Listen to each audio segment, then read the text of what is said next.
Très bien. Eh ben, déjà, bonne année à tous. Déçu de ne pas être là avec vous, mais très content d'être là en ligne. Donc, je vais vous parler brièvement de la COP 15 qui a eu lieu en décembre à Montréal. Ça va être comme une vidéo de 15-20 minutes pour vous, donc n'hésitez pas à me couper la parole puis à m'interrompre au fur et à mesure pour essayer de rendre ça un petit peu, un peu dynamique. Sinon, ça me fera plaisir de prendre des questions à la fin, bien évidemment. Je vais partager mon écran. Tac. Est-ce que vous voyez bien mon écran? Oui, c'est bon. Ouais? Ok, parfait. Je vais me présenter brièvement. Donc moi, c'est Andreas Louis. Ça doit faire, je pense, 2 ans maintenant que je suis chez les Shifters. Et sinon, je travaille comme chargé de projet au regroupement national des conseils régionaux de l'environnement du Québec. Donc c'est un OBNL qui a deux missions principales.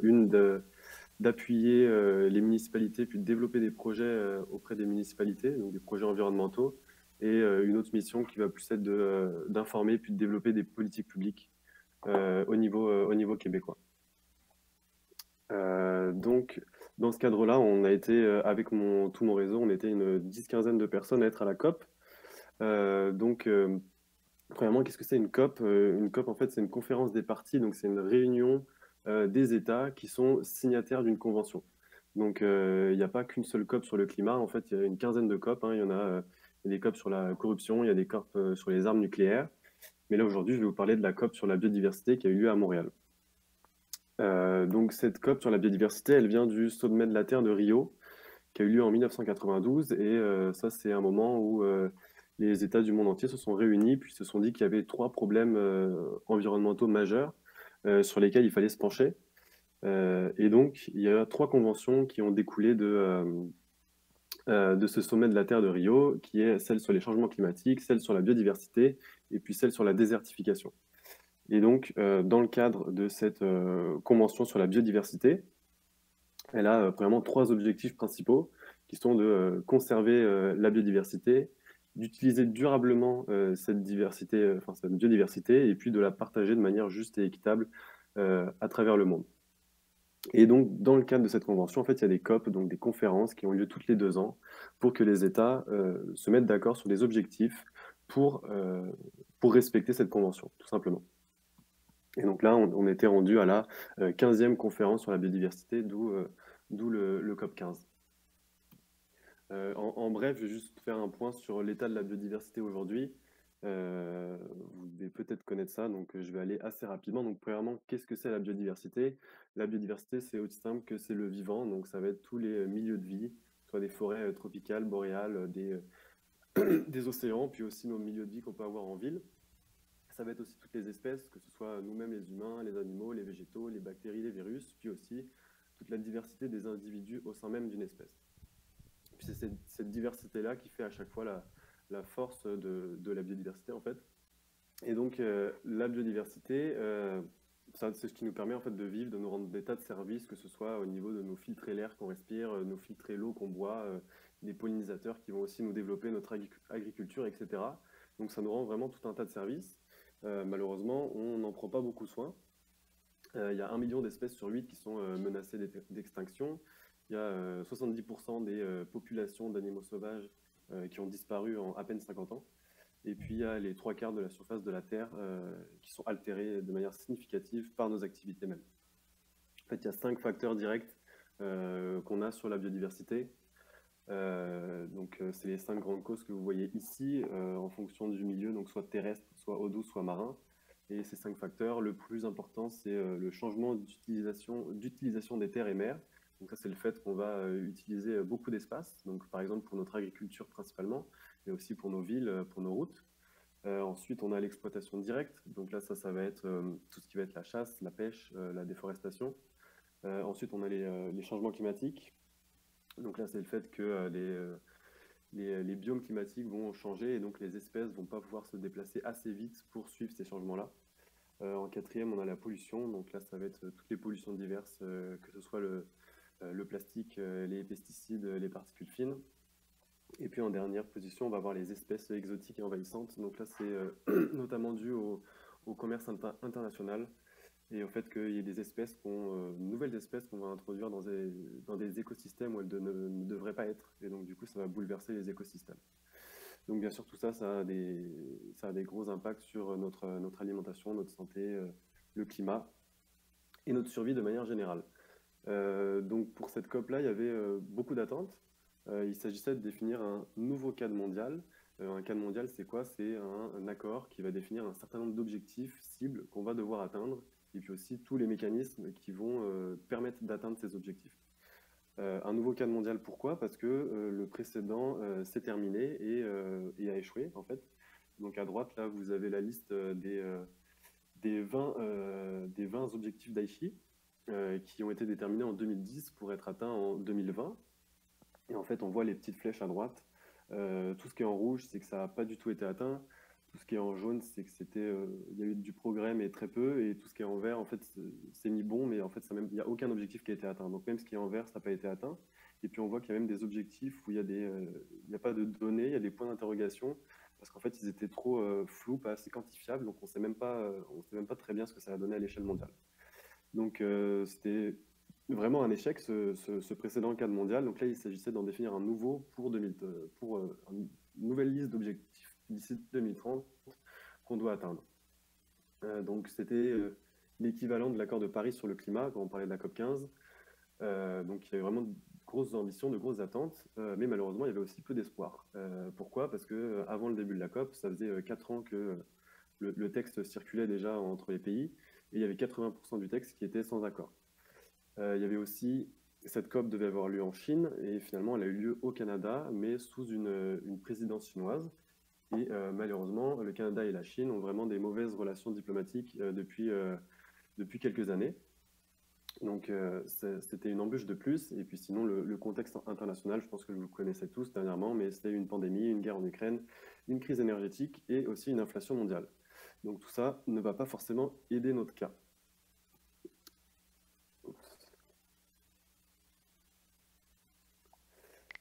Donc on commence la COP 15 avec tout ça dans la tête. Et donc ça s'est déroulé en 2 semaines. C'était la plus grosse COP biodiversité, avec 18 000 personnes qui ont été accréditées. Donc pour se donner un ordre d'idée, c'était 4 000 à la précédente. Donc c'était 4 fois plus. Donc c'était vraiment une grosse machine. Euh, pour donner un aperçu de comment ça fonctionne, il y a ce que j'explique depuis tout à l'heure. En fait, il y a la COP des négociations internationales. Donc là, c'est vraiment les États qui vont être dans des salles de négociation, des salles de discussion, où ils vont essayer de se mettre d'accord sur des textes. Mais en parallèle de tout ça, en fait, c'est presque une foire à l'emploi. C'est-à-dire qu'il y a des tonnes de panels de discussion, il y a des déclarations des gouvernements, il y a plein d'observateurs qui sont là. Donc il y a vraiment ces sortes de deux COP qui communiquent entre elles, qui interagissent, mais qui se passent entre guillemets en parallèle. Et puis au-delà des États, il y a beaucoup de groupes, on va dire, d'influence, donc soit des groupes de femmes, des groupes autochtones, des représentants de municipalités, des représentants de business. Et ça s'est découpé indirectement en fait en 2 semaines, qui n'avaient vraiment pas le même ton ni le même rythme. On a eu une première semaine de négociation qui était vraiment très lente. Il y avait peu de textes sur lesquels il y avait un accord. Il y avait même, il y a même plus de textes qui a été rajouté pendant la première semaine. Donc ça a vraiment pataugé, ça a été très long. Et puis ensuite, du jour au lendemain, le premier jour de la seconde semaine, ça a vraiment changé parce que les négociations sur le financement ont commencé. Et donc là, ça a fait ressurgir des tensions entre les pays développés et les pays en développement. Parce que les pays en développement demandaient 100 milliards de dollars aux pays développés, ce que les pays développés n'étaient pas prêts à accepter. Donc il y a des pays en développement qui ont même quitté des salles de négociation le premier soir. Puis ensuite, le lendemain de ça, c'était l'arrivée des ministres qui étaient présents jusqu'à la fin de la COP. Et en fait, initialement, c'est des équipes de négociateurs. Et ensuite, une fois qu'il y a les ministres, on n'a plus forcément accès aux négociations. Donc on ne sait plus trop ce qui se passe. Là, c'était vraiment une deuxième semaine où pendant 6-7 jours, les seuls retours qu'on avait, c'était qu'il y avait des tensions sur le financement qui n'avançaient pas. Donc on se demandait vraiment si on allait avoir un accord.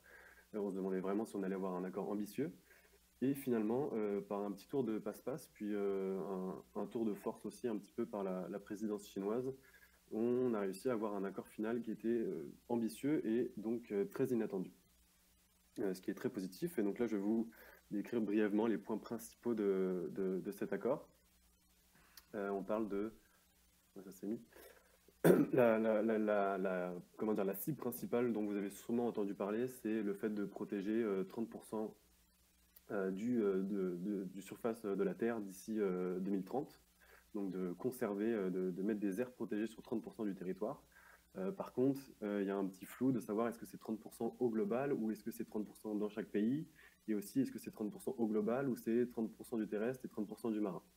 Donc ça, ce sera un peu malheureusement libre à l'interprétation de chacun. On a une deuxième cible intéressante qui est de ramener à zéro, enfin en tout cas proche de zéro, la perte de zones d'une grande importance, donc de haute valeur écologique pour la biodiversité. Le proche de zéro, on pourrait penser que c'est négatif, mais en fait c'est assez positif parce que initialement on parlait plutôt de net zéro. Et net zéro en biodiversité, c'est vraiment pas bon parce que ça amène de la compensation. Et la compensation pour le climat, retirer une tonne de CO2 et en enlever une, ça a la même conséquence sur l'atmosphère. Par contre, retirer un espace naturel et en rajouter un autre ailleurs, ça n'a vraiment pas la même conséquence, les mêmes conséquences sur la biodiversité. Donc c'est très bien qu'il y ait plus ces termes-là qui aient été retirés. Ensuite, on avait une autre cible qui était de restaurer 30% des zones dégradées. Là aussi, c'est positif parce qu'initialement, on était plutôt sur une cible de 20%. Ensuite, on a eu quelques cibles sur l'agriculture, donc de réduire de 50% l'excès les nutriments excessifs. Donc on parle seulement des excès de nutriments, ça c'est un petit peu dommage. Par contre, on a aussi réduire de 50% le risque lié aux pesticides. Et ça, c'est positif parce qu'initialement, on parlait plutôt de réduire de 50% le volume de pesticides. Et en fait, si on réduit de 50% de volume, mais qu'on garde comment dire, tous les pesticides qui ont le plus de risques, bah, finalement, c'est pas terrible. Donc, réduire le risque, c'est mieux. Et finalement, on a eu beaucoup de rappels sur la reconnaissance du rôle des peuples autochtones et du respect de leurs droits. Pourquoi leur rôle? Parce que les peuples autochtones en fait, représentent 5% de la population mondiale, mais couvrent des territoires qui représentent 80% de la biodiversité mondiale. Donc ils ont vraiment un rôle et des connaissances à nous apporter à ce niveau-là. Et pourquoi le respect de leurs droits? Parce que historiquement, on a mis des aires protégées sur les territoires autochtones, ce qui fait qu'ils n'avaient plus accès à leur territoire historique. Donc ça, on peut éviter de refaire ça à l'avenir. Puis aussi eu beaucoup des cibles sur de l'inclusivité dans la prise de décision, dans la concertation des populations dites marginalisées, donc soit des autochtones, encore une fois, des femmes, les jeunes, les handicapés. Mais il y a aussi quelques points de vigilance. Un premier sur le secteur privé. Initialement, il était question d'avoir une cible qui obligerait le secteur privé à déclarer ses impacts, enfin les entreprises internationales à déclarer leurs impacts sur la biodiversité. Puis ça a été enlevé dans les derniers jours. Donc c'est sur une base de volontariat. C'est une occasion manquée. Ça pourrait être fait dans le cadre d'une autre COP, mais en tout cas, là, ça a été manqué pour ce coup-là. Et ensuite, il y a un gros bout sur le financement. Donc je vais raccourcir tout ce que j'ai mis sur la diapositive, mais en gros, on a tous les bons montants qui sont marqués dans l'accord final. Le seul problème, c'est donc finalement, il n'y a pas le 100 milliards des pays qui doivent être fournis par les pays développés pour les pays en développement. On est seulement sur 30 milliards. Et en plus, c'est fait via un mécanisme de financement qui est déjà existant. Et ça, ce n'était pas la demande des pays développés, des pays en développement non plus. Ils voulaient que ce soit via un nouveau mécanisme de financement. Et au-delà de tout ça, en fait, c'est que on voit ce qui se passe avec le climat, c'est qu'on a les bonnes cibles sur les COP climat, mais on n'arrive pas à débloquer les fonds pour autant. Donc là, c'est le risque aussi, c'est que pour l'instant, on a toutes les bonnes cibles de financement, mais le risque, c'est qu'on n'arrive pas à débloquer ces financements pour autant. Et ça fait le lien avec mon dernier point qui est sur la mise en œuvre. C'est que là, on a un cadre mondial et que maintenant, tous les pays doivent développer en gros une stratégie, une politique qui doit faire adopter au sein de leurs frontières et pour atteindre tous les objectifs et toutes les cibles dont je parle. Donc, en fait, on vient de franchir une première marche d'un très long escalier. La première marche était très haute, mais l'escalier est encore très long. Donc, il reste beaucoup de travail à faire.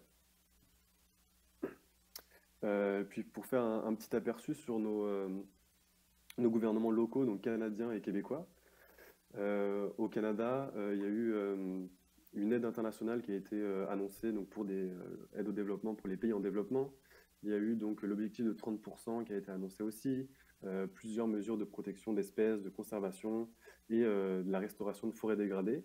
En fait, surtout le plus important à retenir, en fait, déjà, il y a eu beaucoup d'annonces et ça, c'est vraiment très positif. On sent que le gouvernement fédéral était prêt. Et le plus important à retenir, ça a vraiment été la présence, puis toute la force de proposition de notre ministre de l'Environnement, Stephen Guilbeault, qui a vraiment été très remarqué pendant cette COP. Il y a eu une grosse collaboration entre lui et la présidence chinoise pour avoir cet accord final. Et en fait, c'était vraiment initialement, j'avais dit qu'il y avait des très mauvaises relations diplomatiques entre ces deux pays, donc ça a vraiment été une surprise, toute cette collaboration-là. Et ça, en fait, ils ont des États alliés différents, le Canada et la Chine, et ça a permis qu'ils ont rejoint et convainc des États qui étaient différents pour cet accord final. Donc ça a vraiment été quelque chose de positif au final. Et du côté du Québec, idem, on a eu pas mal d'annonces, quelques annonces qui étaient plutôt du rattrapage, plutôt que des nouvelles annonces. Et par contre, il y a eu deux, trois enjeux sur lesquels ils ne se sont pas encore prononcés. Des enjeux qu'on entend beaucoup parler dans la presse, donc comme la rivière Macpaille ou encore le caribou forestier, et sur lesquels ils devraient se prononcer normalement dans les prochaines semaines, en tout cas mois sinon. Mais au final, ça a quand même été plutôt positif aussi. On a croisé beaucoup d'employés et d'élus et de chefs de cabinet et de sous-ministres à la COP, donc ça prouve qu'il y avait quand même un intérêt à suivre tout ça. Et finalement, pour finir sur encore une note positive, il y a eu vraiment une grosse mobilisation de la société québécoise, de la société civile. Il y a un collectif qui a été créé, donc le collectif COP 15, qui a vraiment été créé dès l'annonce de la COP à Montréal, donc en juin. Et en fait, en à peine 6 mois, il y a une centaine d'organisations qui ont fait partie de ce collectif. Là, on parle vraiment de plusieurs groupes. On se rencontrait en fait plusieurs fois par semaine pendant 6 mois. On a établi des demandes politiques, on a fait des rencontres avec les ministères. Il y a eu plusieurs dizaines d'événements qui ont été organisés avec plusieurs milliers de participants. Et aussi, pour élargir un petit peu le champ, il y a eu le lancement de l'Appel de Montréal. Donc ça, l'Appel de Montréal, c'est quoi? En fait, initialement, quand je vous avais parlé des 5 causes directes de la biodiversité, ces causes directes-là, elles sont poussées par des causes indirectes. Donc là, les causes indirectes, c'est quoi? Ça va être nos valeurs morales, nos structures sociales, notre culture, notre système économique. Et donc l'IPBES et le GIEC, l'IPBES qui est l'équivalent du GIEC pour la biodiversité, font vraiment cet appel à s'intéresser à ces causes-là, ces causes sous-jacentes. Et donc l'appel de Montréal, c'est un appel à tous les gouvernements du monde qu'il n'y ait plus aucune COP sans qu'on s'intéresse à tous ces facteurs indirects, qu'on ait toujours ça sur la table, qu'on en discute tout le temps. Et donc ça a été quand même signé par la ville de Montréal, le gouvernement du Québec et le gouvernement du Canada. Donc je ne sais pas s'ils ont très bien compris ce qu'ils ont signé, mais en tout cas ils l'ont signé, et en espérant que ce ne soit pas juste du paraître, mais c'est sûrement des idées qui commencent à percoler un petit peu partout. Et là maintenant on a au moins des éléments pour faire pression sur eux derrière s'ils ne respectent pas leurs engagements. Et ce sera tout pour moi, je vais m'arrêter là. Donc n'hésitez pas si vous avez des questions, ça me fera plaisir d'y répondre. Merci Andreas. On a le temps pour une ou deux questions. Je ne sais pas s'il y a des gens qui ont des questions.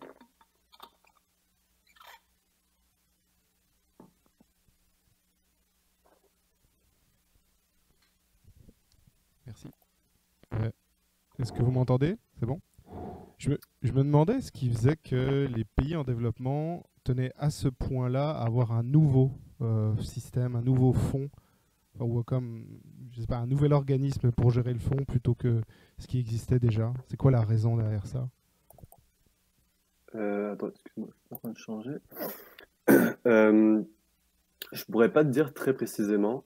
Je sais qu'ils estiment, parce que là c'est vraiment dans des détails techniques en fait au final, ils estiment que les mécanismes actuels ne sont pas, je pense que les fonds ne sont pas débloqués assez rapidement, que les critères à chaque fois ne permettent pas d'accéder aux fonds comme ils veulent. Je pense que c'est vraiment une question d'efficacité, puis que ça corresponde à ce qu'ils veulent à chaque fois.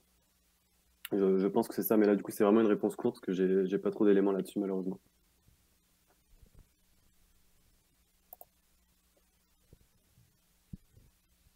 Merci Andreas, est-ce que tu m'entends? Ouais.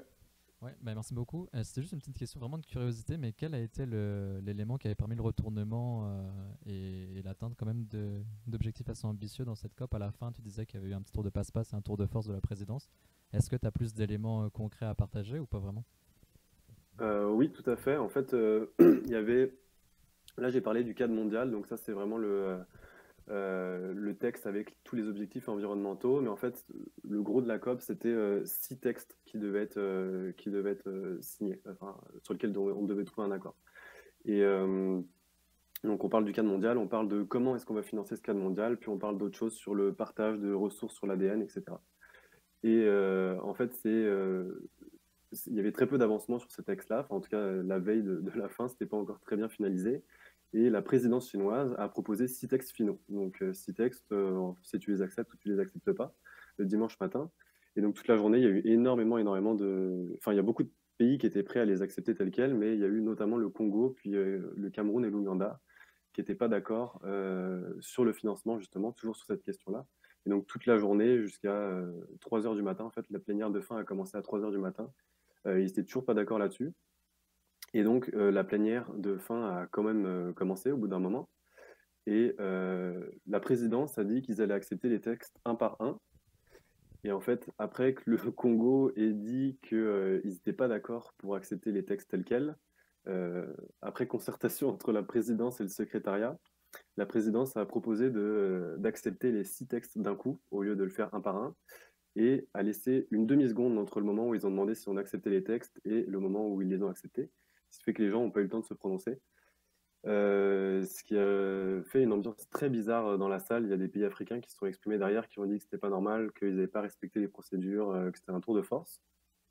Du coup, la plénière de fin, c'est quand même fini à 4h30 du matin et tout le monde s'est couché de manière un peu surprise. Et le lendemain, on ne savait pas trop ce qui allait se passer. En fait, toute la journée, on se demandait est-ce que le Congo allait quitter l'accord, est-ce que des pays africains allaient quitter l'accord. Et finalement, toute la journée, il y a eu des négociations entre la présidence chinoise et les pays africains qui ont fait qu'ils ont quand même accepté l'accord, mais qu'ils ont souhaité indiquer qu'ils voulaient poursuivre ces négociations sur le financement parce qu'ils ne sont pas satisfaits de ce qu'il y a dedans.